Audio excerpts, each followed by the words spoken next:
defilements, their danger, and the breaking of the body. As previously discussed, during the Buddha's time, a monk named Yamaka held a wrong view.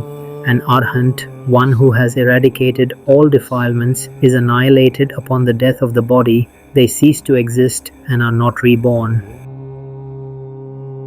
This statement raises a critical question. Does this view align with the Buddha's teachings on the Four Noble Truths and dependent origination? To properly examine this, we must first understand key Dhamma concepts.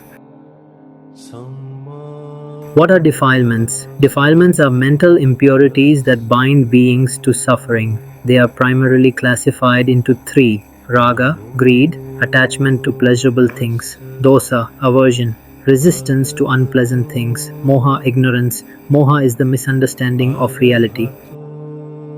2. Why are defilements dangerous? They fuel suffering in this life. They generate karmic forces, karma, that lead to rebirth in unsatisfactory states where extreme suffering persists. 3. What is the body? Kaya.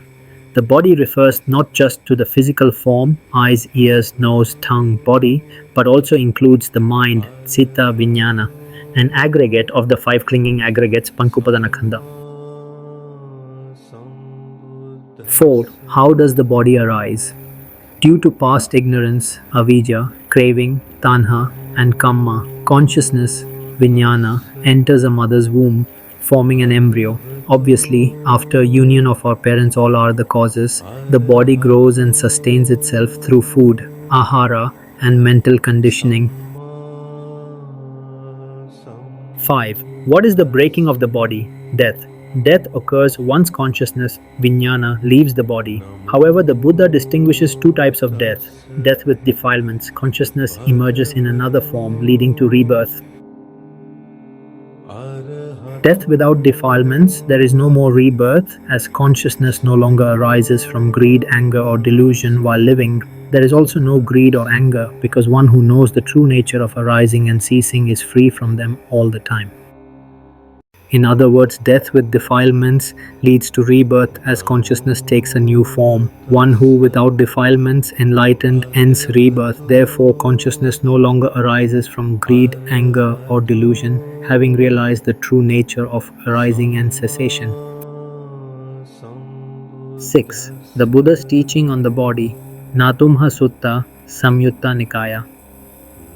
Monks, this body is not yours, nor does it belong to others. It arises from past karma, conditioned by causes, nutriment, consciousness, volition. It should be seen as it truly is, impermanent, suffering, and not self.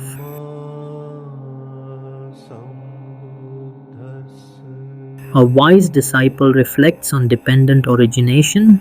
When this exists, that arises. When this ceases, that ceases.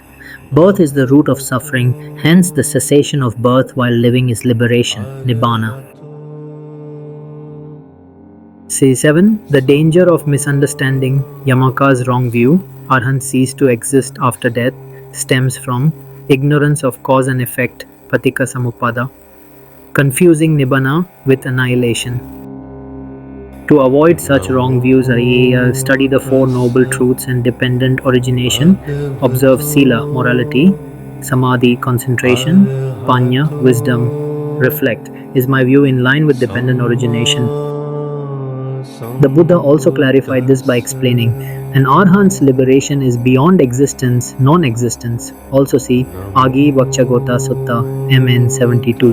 Nibbana is the end of suffering, not mere destruction. In summary, the body is a temporary, conditioned phenomenon, not the self. Defilements perpetuate rebirth, while their disestablishment through the Noble Eightfold Path leads to unbinding, nibbana, not annihilation. Namo tassa bhagavato arahato